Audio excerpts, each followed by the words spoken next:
hijrah yang sekarang yang seperti dialami oleh saudara kita The Twin musisi hijrah ini, hijrah maknawi.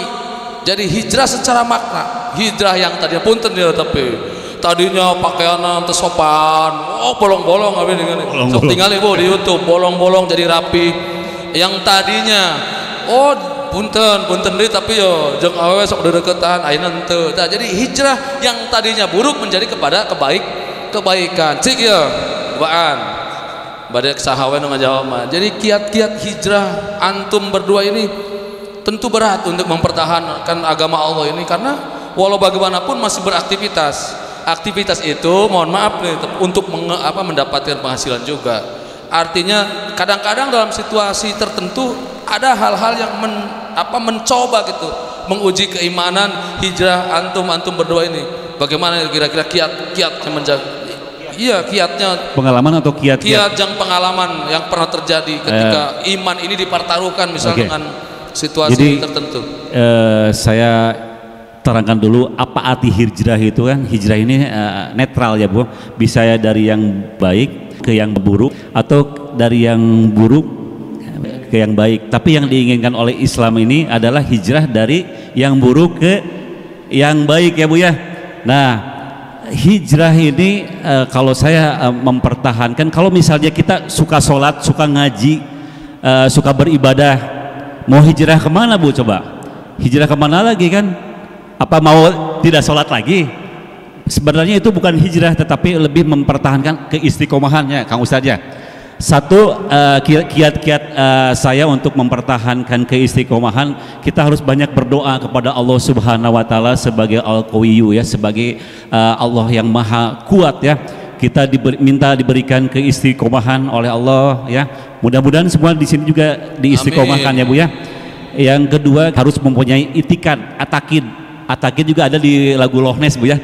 Dengar lagu-lagu sini Lochnes. Ada lagu atakid. Jadi kita harus mempunyai azam atau menjadi insan yang lebih baik.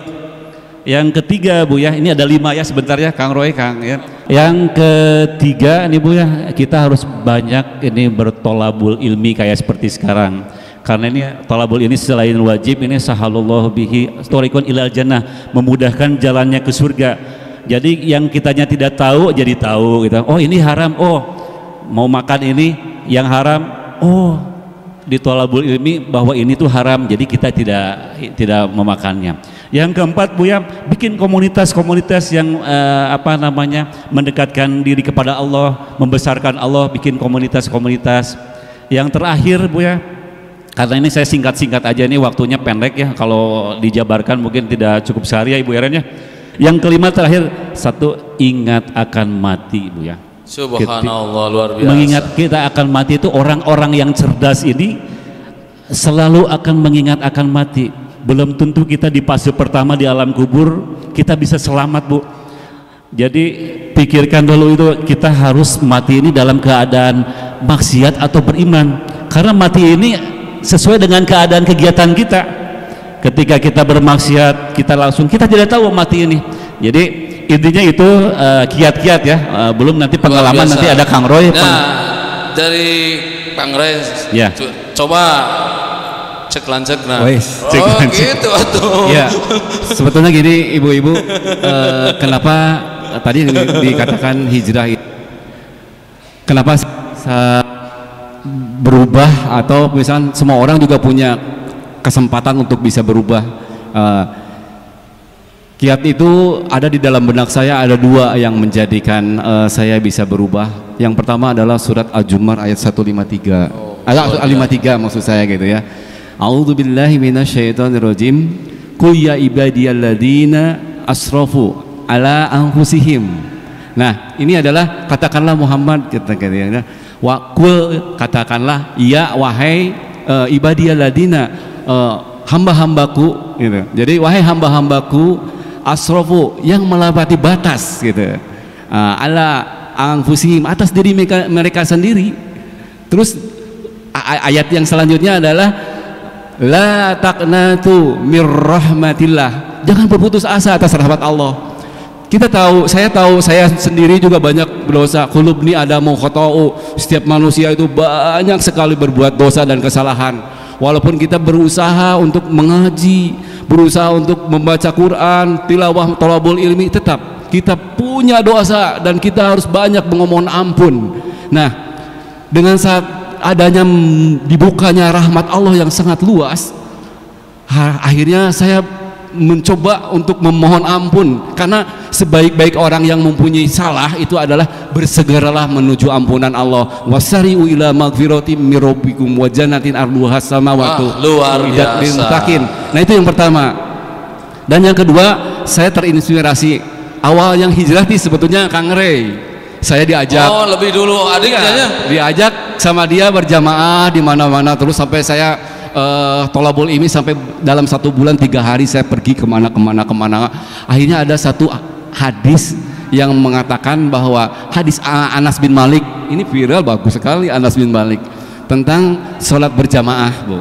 Jadi di situ di Anas bin Malik dikatakan bahwa barang siapa yang melaksanakan sholat berjamaah dengan rasa ikhlas ya, dan karena Allah Subhanahu wa taala selama 40 kali berturut-turut tanpa tertinggal takbiratul ula, maka akan dikenakan atau 2 kebebasan. 1 kebebasannya yaitu dihindari dari sifat munafik, yang kedua dibebaskan dari api neraka. Maka dari itu kadang saya itu waktu dulu ya Kang ya Ustaz, jadi subuh dan isya itu benar-benar Bu haroream, malas untuk melaksanakan sholat. Itu kan ciri-ciri orang-orang yang munafik. Ingin saya tuh bebas dari munafik gitu. Walaupun banyak orang yang menghujat ya, bukan menghujat lah, yang ngomongkeun rambut panjang ke masjid. Mun ke masjid kumaha kan biasa oke main di kafe, kan biasa aja. Jalan aja, karena saya udah punya motivasi bahwa saya harus melaksanakan ini nih, ayat yang tadi hadis yang tadi. Allah Ta'ala, segala sesuatu karena Allah Ta'ala. Tangan ya malah yang hadis. Karena Allah Ta'ala. Itu yang menjadikan saya bahwa bagaimana untuk melaksanakan sholat dengan takbiratul ula. Takbiratul ula yang di depan imam pertama melaksanakan Allahu Akbar. Berarti kita harus apa coba Bu? Harus tahu waktu, bagaimana kita mau melaksanakan sholat dengan waktu yang tepat. Kalau waktu sholat kita tidak tahu, jadi datang lebih awal gitu kan. Jadi dalam surat An-Nisa juga ayat 102 kan dikatakan bahwa inna sholata kanat alal mu'minina kitabam mawquta. Jadi sholat itu telah ditentukan waktunya bagi orang-orang yang beriman. Maka saya berusaha mencoba bahwa hayang tepat kumaha carana ya. Oh iya, misalkan duhurna jam 11 lebih 55. Nah, saya datang awal waktu aja Bu, untuk mendapatkan takbiratul ula. Oke, Kang Roy itu. Jadi pengalaman beliau ini, kalau dulu apa yang dilakukan antum berdua ini dibenci oleh Allah. Wah, dan sekarang disukai oleh Allah.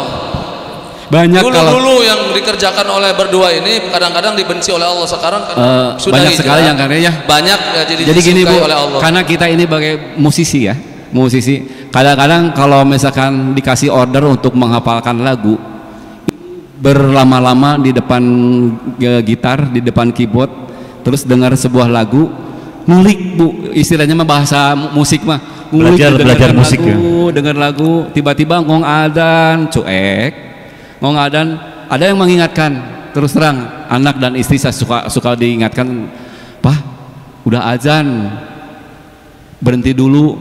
Itu juga lebih baik itu, menjalankan. Dimatiin aja dulu, nyantai aja dulu gitu. Udah adan beres, mulai lagi, nyalain lagi. Ya Allah. Oke.